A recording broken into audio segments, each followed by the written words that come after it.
Welcome to the Words with Wade podcast.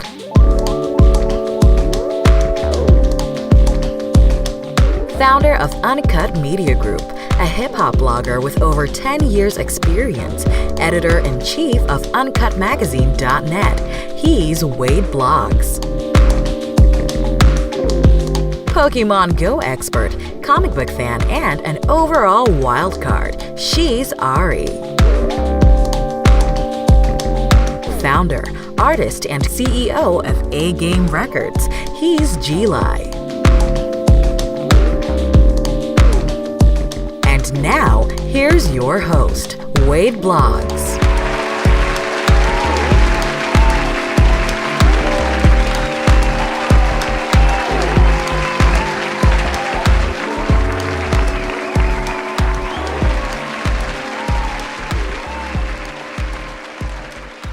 What up? Welcome to episode 73. I literally just did this. Yes, episode 73 of the Words with Wade podcast. I, of course, am your host, Wade Blogs, aka Mr. Quid Pro Quo, aka Trill Manga, aka The Wade Blogs. And we're doing something a little different today for y'all, ladies and gentlemen. Members of the Uncut Nation. Ari's not here today. And I'm sure she'll let y'all know more of why she's not here when she returns on next episode. G is not here today. And I'm sure he'll let you know why he's not here when he returns on the next episode. So what y'all have today is a rare occasion where you actually have Words with Wade. I know that's corny, but you gotta deal with it. Basically, I was not going to do a show this week, but so much has happened, and there's been so much content and so many things I would like to discuss. I didn't want to go a week without a show. I reached out to a couple people to fill in, but unfortunately, no one was able to come in at the same time I wanted to do the show. So I decided to just do it myself. Y'all gotta bear with me. The reason they're on the show so I don't talk as much, so I'm gonna have to talk this entire show. So there's probably not gonna be an hour show. So just rock with me. Leave your comments, leave your feedback. Let me know if you're feeling this, because if you are, I may do more episodes like this. You know, because there are situations where we can't all get on the same accord. We can't get on our schedule, and sometimes I just don't do a show, or we record a show late. But if y'all feel this show and y'all like this show, just me talking to y'all, then we'll do more of this. But without further ado, of course, let's get into why you come to the Words with Wade podcast. Let's get into the rundown. And yeah, since I'm doing it by myself, I definitely need a drop for that. It doesn't sound as good when I just do it myself.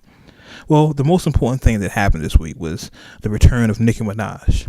As you can tell from the cover of this episode, it's really what we're going to talk about here. Nicki dropped 2 songs this week. Chung Li and Barbie Things. And forgive me for saying things. I'm not West Indian or anything. Just a dude from Oakland. But anyway, I wanted to have a deep discussion or a deep dive of these 2 songs with a female who was non-biased. And what I mean by that is that somebody who wasn't on Team Cardi or Team Nicki, just someone who appreciated hip-hop and the culture. Unfortunately, that's super hard to find around this area. It's just really hard to find. Most people I reached out were either one or the other, or they didn't have enough of a vested interest to even care about the songs. And G, being the rapper of the group, I really thought he would have had more of an input for it. But I give y'all what I can give y'all, what I can give y'all, what I can give y'all. You understand me?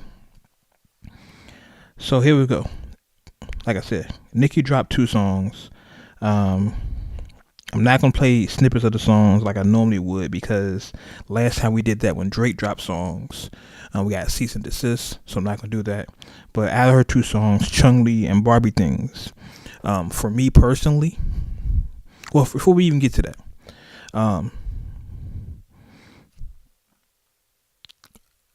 the songs before we can get to that, she also did an interview with Zane Lowe.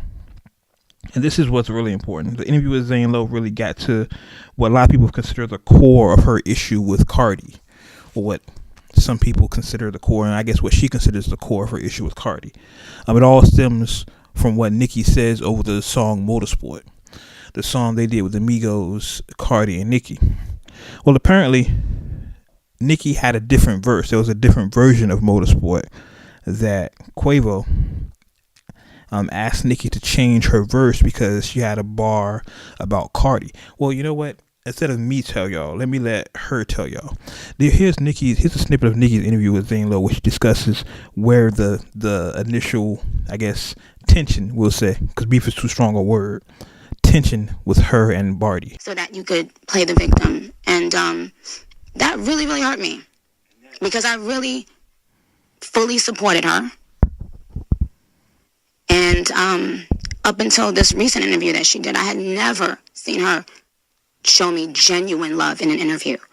And I could just imagine how many girls wish they could have been on a song with Nicki Minaj. And I mean, I'm not saying it in a cocky way, but like, yikes. I'm not saying that in a cocky way. I'm saying it like, the first thing out of your mouth when someone asks you about a Nicki Minaj feature is, she changed her version of it. Excuse me? It's because of the Nicki hate parade that she felt the comfortability. So essentially, once again, is what I feel like is the generator or the reason they're beefing. Nicki is saying that Cardi should have been honored to do a song with her. Now she goes on in the interview and it says when she first started, Trina did a song with her, and to this day that's why she look at Trina in such a high regard, because Trina didn't have to take the time out to do a song with a new artist. So she expected Cardi to do the same thing. She actually shed a couple crocodile tears in this clip, which you can find, of course, on YouTube or Instagram or wherever. Uncut Nation, I gotta be honest with y'all, not feeling it. I have been a staunch supporter of Nicki Minaj on this podcast earlier. Even on the Uncut magazine, throughout the years, I've been a supporter of Nicki Minaj. I support her music and things, but I'm all for hip hop. I'm all for the culture. I'm all for good music. I'm all for competition. And what it sounds like to me, to my ears, is that Nicki has a disconnect with reality. Just because she didn't thank you in the way you felt you should have been thanked, is not a reason for you to, I guess, beef with her. And I'm using the word beef lightly because it's not really a beef. Neither one of them is saying it's a beef. Neither one of them is saying it's an issue. But there's some underlying tension there. There's definitely some underlying tension there. And the fans are picking up on it. Everyone's expecting Nicki's new songs to be directed at Cardi. And there were even the snippets that came out. People were saying, oh, she's talking about Cardi. She's talking about Cardi. When the songs came out, once again, she dropped 2 songs. I don't know how I feel they were directed at Cardi, more so just directed at everybody. Like when guys, and I hate to do this, when men drop a song or a track and it's just aggressive. You know what I mean? It's that aggressive content. They're not talking about one person in particular. They're talking to everybody. And I felt like Nicki's songs, Chung Lee in particular, was that way. Just talking to everybody. Just, fuck you, fuck you, fuck you. I don't care. Fuck everybody. I don't feel like it was addressing Cardi. And the rumor was it may have been addressing Eve. I don't feel like it was addressing Eve either. I just feel like it was just talking shit. As far as my opinion on the songs, nothing special. I will say the beat to Chung Lee is a little lava. You know what I'm saying? I like that beat more. But it feels I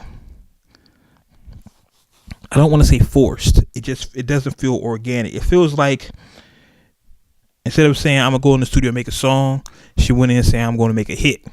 This is about to be a smash. I'm about to blow these niggas off the roof. You know what I'm saying? Like, and I don't know. To me, it comes across that way. And I'm sure Nicki will say something different, and she just came in and made a song or whatever. But it comes across like it was very deliberate. Like, hey, this is going to be a smash. This right here, this right here, this right here. It's about to take y'all off of here. And I don't know if it does.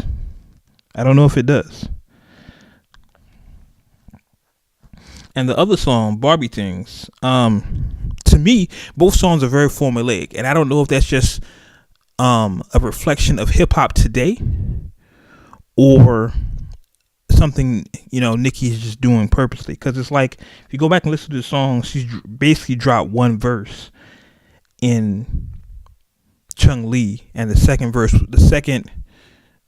it wasn't really a second verse, it's just her, you know what I'm saying, a couple bars here, bridging over things. Forgive me for not using the proper terminology, but y'all know what I mean. Go back and listen to Chung Lee. It's just one strong verse, and the rest is just kind of talking. And it's very similar to Barbie Things, where it's one strong verse, and it's another verse, but it's not as strong, and maybe because of the spacing of the bars, but it doesn't feel like a song. You know what I mean? So I don't know if these are going to be like album cuts or whatever, but the second verse to Barbie Things doesn't feel like a verse at all. They both honestly sound very similar when you listen to the songs back to back. The what's the BPMs that everyone says? It's very similar structure. And like I said before, I'm not gonna say these are whack songs or these are bad songs, because they're not. But I just feel like it's nothing special. It's like, okay, cool. You put out 2 songs. Okay. This is your promo run for your new album, because she had the Beats Low stimulus package, as they say, when she did an interview with Zane Lowe. Everyone does an interview with Zane Lowe when they have an album dropping or their album just dropped. So she had that whole stimulus package going on. And she did announce that she will drop an album this year. So we'll see how that goes. I don't know if the fans are still interested in hearing the album from Nicki. I think you do have some of her diehard Barbie fans. You do have some people that are diehard Nicki Minaj fans. And I know a lot of them. But I think more people identify, and this is just my assumption here, and I could be wrong, and feel free to leave comments. I think more women identify with Cardi. And I think that's become Cardi is authentic. You feel like that's the Cardi you're seeing on TV and hearing in the music is who she is when she's home with her feet up and her makeup off. You know what I mean? And I think everyone that I've known that has been around Cardi says the same thing. Like, this is who she is. It's no front. It's no show. This is just who she is. Now, with Nicki, it feels like, I'm not gonna say she's fronting because I don't know Nicki, but it feels, what's that? How can I say this? It's like, you remember when Nicki and Remy were beefing? And Remy has said that Nicki was mean to like everybody and she was nasty and had an attitude. It feels that way with Nicki. That comes through her bars. Even with her Zane Lowe interview, when she's talking, and I guess she's trying to be humble, but her ego seeps out of her words. It just takes me back to all the things Remy said about Nicki. Like, yeah, you can see she has an attitude. And nothing wrong with that. It's how you carry it, A lot of people like Nicki because of that. But that's what I can see. That's the differentiation. I'm making up words here, Uncut Nation. That's the difference between them two. Cardi is authentic. She's wholesome. It's more people like Cardi than there is like Nicki. I think that's the best way to say it. But we'll see what happens.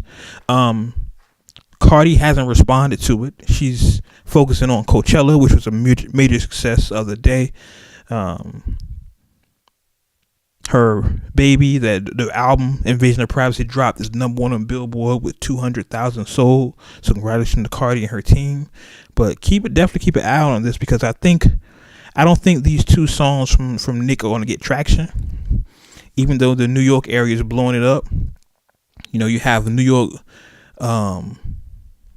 hip hop pundits like Joe and Rosenberg and Flex and all these people playing. It's like, oh yeah, Nicki's back. That's cool. She's from there. She's supposed to get love. Let's see how it goes across the nation.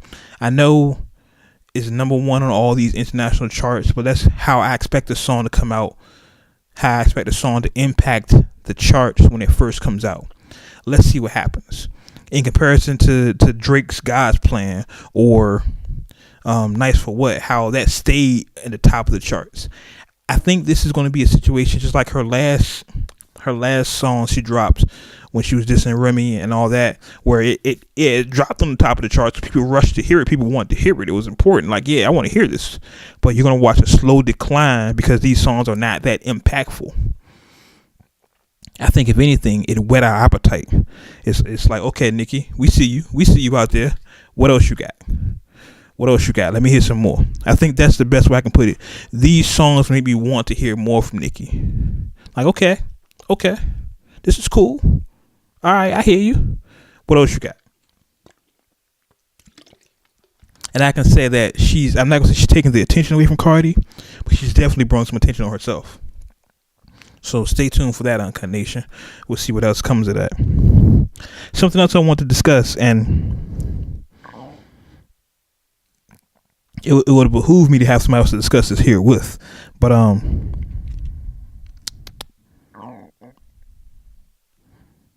Sabrina Claudio. Now, Uncut Nation, if you're not familiar with Sabrina Claudio, she's a young R&B singer. She's worked with people, Eric Bellinger. She has the smoky, you know, how the women's R&B is, the her sounding music. Well, it was recently revealed that she years ago had a Twitter account bashing black women. Like, now, Sabrina Claudio is young. So this Twitter account, from what I remember reading, was a Twitter account about 7 years old. So that makes her like, she was like 13, 14, 15 at that time. But the Twitter account she had, and she's admitted to this, you know, she's come out and issued a public apology and said this is true. She said some things you read are true, some things are not. That's going to leave us to figure the stuff out. But it was discovered that, you know, when you get famous, people, the first thing people do for some reason these days is they go back and look at your old tweets. They say, what were you talking about 5 years ago, 6 years ago, 7 years ago? And it always comes up biting somebody in the ass. I can't remember any situation, and Uncut Nation, correct me if I'm wrong, where someone got their old tweets pulled up and they were good tweets. You know what I mean? Like, you pull up somebody's old tweets and like, oh, he said he was going to be a nice guy. There you go. He's a nice guy. Or he said this and he said that. I remember recently there was a basketball player that played for the University of Michigan. Was it Michigan or Villanova? He was in the national championship game. They put up his old tweets. And he was talking about getting his ass ate. Yeah. So if I were you, Uncut Nation, and I should take this advice myself, if you have some old tweets, go and delete them. Because they come to look for them. You get big, they will come look for them. It was also discovered on All Hip Hop, which is a predecessor to Uncut Magazine, that she actually left some racist comments on All Hip Hop. If you go to All Hip Hop's Instagram page, they actually posted it. Sabrina Claudio, this is back from 7 years ago. She actually put there, and they posted it and everything. Her name, it's the truth, nigger, ER. Now, I don't know the context of the conversation, but they actually put it there, circled it and everything, that, yeah, she said this. This is who she is. Some hip-hop pundits, some music pundits are giving her a break, like, hey, she was young, you know, you grow up, things change, times are different, blase blase, it's the wind, whoop-de-whoop. Me personally, some things you never change, you just learn how to hide better. And I think if she was a racist at 13 or 14, she's a racist at 24, 21 or whatever. She just learned to hide it better. So yeah, we will not be supporting Sabrina Claudio anymore. Make sure Ari doesn't play any of her music. I won't post her music on Uncut Magazine. Completely done with it. We have to take a stand somewhere, and I'm glad that we're starting to take a stand now. Which leads me to my next topic on the rundown. The internet has been in this fierce debate for the last, 2 weeks or so, between Tip and Gucci, saying who invented trap music. Tip says his album Trap Music came out before anything trap music was related. Gucci says his album came out before trap music came out. It just wasn't called trap music. I think Tip coined the phrase trap music. So I think we should give him credit for that. But as far as the sound, the lifeblood, the essence of what trap music is, I don't think it was either one of them, to be honest with you. I think it goes before them. I think it goes before that, because trap music is the Atlanta music. After you get to Jermaine Dupri, everything is kind of trap. You know what I mean? Because you got to think there were a bunch of artists before Tip came out, before Jermaine Dupri came out. Before Gucci Mane came out, before Jeezy even came out. There were thousands. We're not gonna say thousands. There was a bunch of artists. And Hip Hop DX recently did an interview with one of those artists, CeeLo Green from the Goody Mob, Dungeon Family. Outkast. And they asked him the question, yo, CeeLo, who do you think invented trap music? And here's what CeeLo had to say. Origins, or is there a particular origin? There's so many levels. You got to realize the Dungeon Family became an institution, and it became an establishment, but there is no tall building without a basement. And what I mean by that is everything come up out the dirt. You hear me? Right. All right. So we got hustlers and grinders and philosophers and showmen and, you name it. Like, all of us, man, were really well-rounded and grounded people. I mean, like, the first time trap was mentioned on the record was Cujo Goody, which is our big homie, you know what I'm saying? And on Thought Process, and this is early 1995. All the cats that hang with me. When I was out in the trap, or when I was going through what I ever sold, only God knows what I go through. So I down on my knees. Sometimes I come home too high to pray, but I get on my bed, lay on my back and meditate anyway. Okay. So there you have it. To me, that's kind of clear cut. If we're going to credit Tip for the creation of the term trap music, we have to go back to 1995, ladies and gentlemen. Goody Mob, Cujo Goody, when he actually spoke trap. And that music, while it's not, let's say it's not drug related, I think that gave birth to trap music. That's my opinion. Uncanation, what do you think? Leave your comments in the iTunes, SoundCloud, wherever you're listening. We're on iHeartRadio as well. Let me know what you think. Should Cujo Goody from Goody Mob be credited with the creation of trap music? Or do you think it's Tip or Gucci or maybe someone else? Somebody once said Jeezy.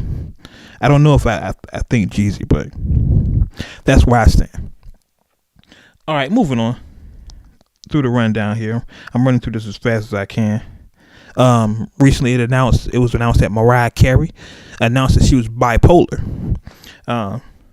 Sources said that the singer came out and gave the announcement because she wanted to help those dealing with the disease, the affliction, by seeing that, hey, she goes through it too. Now, if you're like me, someone who's followed Mariah Carey's career for a long time, I don't think this comes as a surprise. I think everyone kind of knew this, and what I find is that everyone is saying the kind of the same thing. If you remember, Mariah Carey is the person that was on TRL with ice cream. It was one moment where she said she don't remember who G Lo is. She don't know who G Lo is, and it wasn't being shady. I think she really didn't know. It's just instances throughout her career. If you go back and look, you're like, "Yep, that's bipolar." That's exactly what that is. That makes perfect sense now. We all understand now. So I'm glad she accepted it. You know, the first step of getting any problem fixed is admit you have a problem. Once you do that, everything's a lot better. So salute to Mariah Carey. Hope you do whatever you need to do to resolve it. I hope it's herbal, and I don't mean like weed. I mean like natural from the earth. You know, medicine is a big scam. That's enough of that. Next on the rundown, I want to talk about Young M.A.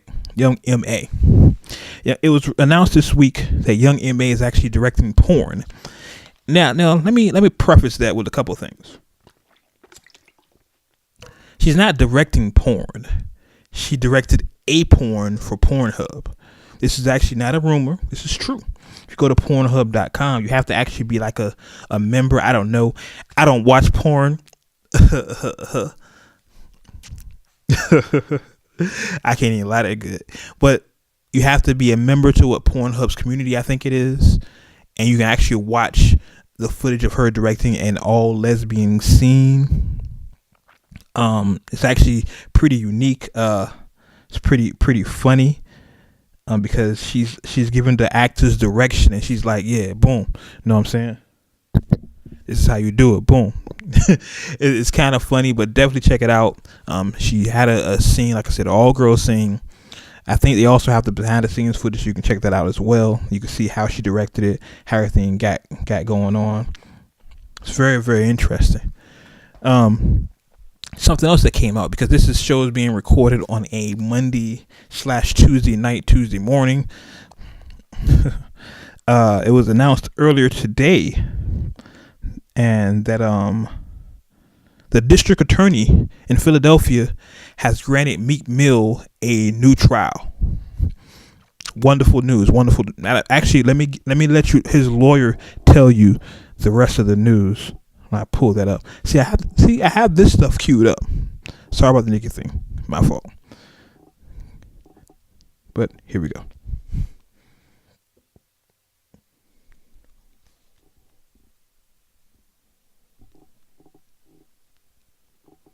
Whenever it's ready. I just wanted everybody to know that about 10 minutes ago, the district attorney of Philadelphia agreed to a new trial for me.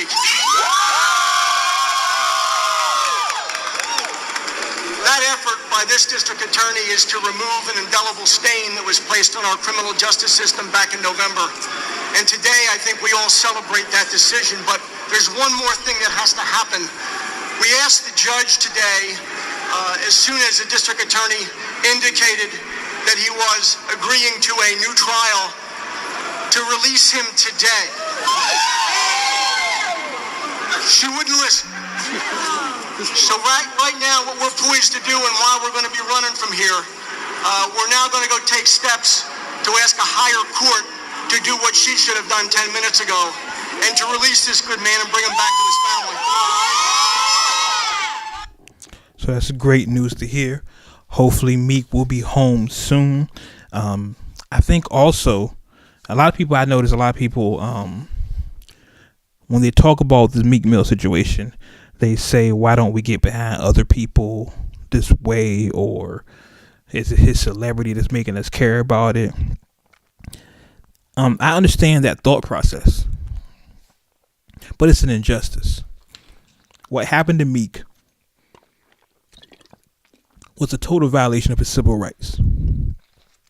And what I would recommend, honestly, is for them to look at that judges, because of the improprieties, the just gross negligence of that judge. Look at their entire track record, because I'm sure if they felt so free and willing to do this to Meek, they did it to somebody else. I've said long before on this podcast and other podcasts I've been on, shout out to y'all. The justice system needs to be revamped. I completely understand that the system was not created for us to succeed, but we're here now, so we need to revamp it if we're going to coexist. So hopefully we can get that right and get Meek home. Doesn't make any sense. Jay-Z, in his recent interview with David Letterman, talked about why Meek is in jail. And, all the celebrities, you've seen it online, even hashtags Free Meek Mill. It's a cause that's getting a lot of attention. My only hope and desire is that when Meek is out, we continue to look at the justice system and continue to fix these injustices that are going on, not just to people that have money and power and fame, to people that can't afford a good lawyer because they need it the most. So shout out to Meek and all his people. It was also announced earlier today that King Kunta, all hail King Kunta, has received the Pulitzer Prize for music. Now, understand, this makes Kendrick Lamar the first non-classical or jazz musician. Be clear on this when I tell you this, ladies and gentlemen. Musician, not a rapper. Musician to win a Pulitzer Prize award. This is a big deal. This is a major deal. So shout out to King Kunta, Kendrick, K-Dot, Kung Fu Kenny, all those aliases, because this is a major deal, and we salute you from here, the Words with Wade podcast. The Starbucks situation, if you follow me on Instagram, that's at the Words with Wade. No, at the Wade blogs. I'm sorry, it's late. I told y'all. It was an incident in Philadelphia where two brothers were accosted by a Starbucks manager when they were sitting there waiting for a friend of theirs. And because they didn't buy anything, the Starbucks manager had contacted the police and had these two brothers arrested. And that has prompted a boycott, or people calling for a boycott of Starbucks. I will say this is funny because here, we're in the Virginia area, VA 757. Starbucks is a common meeting place. I've done that several times. I've gone to Starbucks and waited for someone to be there, to meet me there. It's very common to meet at a Starbucks. And of course, y'all know I'm black. So that could have been me. It could have been you. A lot of people saying this is an isolated incident. This is something that we need to deal with, that particular Starbucks, because it was their fault. They did it. So we don't need to boycott all Starbuckses. Starbuckses, is that plural? I don't know. We just need to boycott that particular one, and that manager to that Starbucks who called the police needs to be fired. And I get that. I hear what you're saying. However, that happened again. A similar situation happened at another Starbucks where, and let me see, I actually saw this on Twitter from Jamel Hill. Shout out to Jamel, by the way. She's dope. And shout out to G as well, because G put me onto it and Jamel posted it.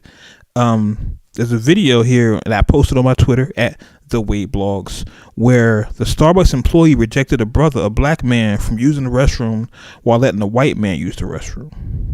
This was at another Starbucks. Let me see if there's some video for this, because then we can go ahead and get all the official sound of this. There's a pattern. One is a mistake, two is a pattern. Me personally, I don't believe in coincidence, but I think there's something going on with it, and we need to take a look at Starbucks. It comes at a bad time for Starbucks, especially with all this racial upheaval. There's no video. I'm looking at the thing right. It's a whole story. Oh, here we go. Here's the video. Let's go.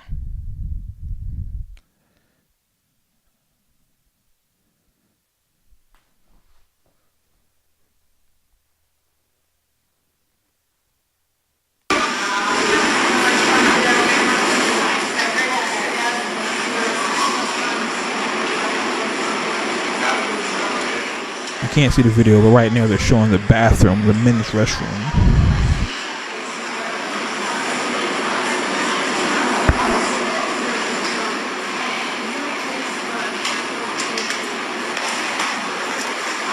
bro? What's your name? Weston. Weston, nice to meet you, sir. Did anyone told you that you look like someone familiar? No, you never got that? Yeah, have you purchased anything in here, sir? No, but I was just about to go. You about to go purchase something? Yeah. Oh, okay. So, but before you made a purchase, they let you use the restroom, right? I just typed in, I asked for the code. You asked for the code and they just gave it to you, right? Before you made a purchase? Yeah. Okay, all right. Come on, let's go. Are you done? Were you about to get something? Well, I was going to get food. Are you going to get food? Yeah. Okay, all right. So this is Weston. And Weston hadn't made a purchase yet, you guys. So I would like Starbucks right here on Redondo, on Artesia and Hawthorne. You need to stop recording. This man right here said he hasn't made a purchase yet. He's in line to make a purchase, and you guys had gave him the code, right? Isn't that what you did? My business right now. No, this is not your business. This is not your business. This is not your business, though. Okay, you may be a store manager, but you're not in charge. I'm not allowed to be in here anymore. Why? You see, they're so mad. Why are they upset with me, Weston? What did I do? I just tried to use a bathroom like you did, and they gave it to you. Is it my skin color? Is it my skin color? Is it my skin color? Is it my skin color? I can use a bathroom, but Weston could. Amen. I feel it may be my skin color. Hey, but this is about to be on social media. It's about to go in the shade room. You guys know. So bam, there it is. For those who didn't hear, and I apologize for the audio, it's better to see the video. And once again, you can go to my Twitter, The Wade Blogs, where I posted it. A brother asked the person at Starbucks, the barista, that's what they call them, for the code to use the restroom. They denied him. Moments later, a white man asked for the code to use the restroom. He gave him the code. Now, as you heard in the video, he didn't make a purchase. He just wanted to use the bathroom, and he was going to make a purchase. So there's a pattern. I personally don't believe in coincidences. There's a pattern. Now, I know there's a lot of you saying, hey, I go to Starbucks all the time. They treat me fine. That's cool. But it could happen to you. So we got to nip this thing in the bud. There needs to be some corrective actions taken. Definitely some corrective actions. And I think, ladies and gentlemen, boys and girls, that is it for us. Going through anything else, any loosies or anything else. I know normally y'all hear what's streaming from G and Ari song of the week, but hey, they're not here. So hey, I don't want to talk about that. Tristan Thompson cheating on Chloe. We really don't care. Everybody cheats on the Kardashian. It's like that's what they do. So fuck it. Cardi breaks Apple's music record of invasion of privacy of 100 million streams. I think that's all I want to cover with you guys today. I appreciate you guys sticking out with me because this was definitely a different type of episode. So far as robbery was on video. Yeah, a bunch of other nonsense. But check this out. This was a different episode. I try not to make this too long, and I think I did an hour episode anyway. Shows I talk a lot. I appreciate you guys tuning in to this episode. If you have any opinions and comments, any suggestions, please leave a comment. You can inbox me, email me at wordswithwade@gmail.com. Hopefully we don't have too many of these episodes where it's just me talking, or if you like it, maybe we'll have more. There's some things coming up down the pipeline that I hope you guys enjoy. Hope you guys like. I'm working hard to make this a popular platform, not just for me, but for you. The more people that listen, the better content we can give you, and the better material we can give you. So for Ari, you can follow her on Instagram at honey_dipped. G Li, you can follow him on Instagram at _G_LI.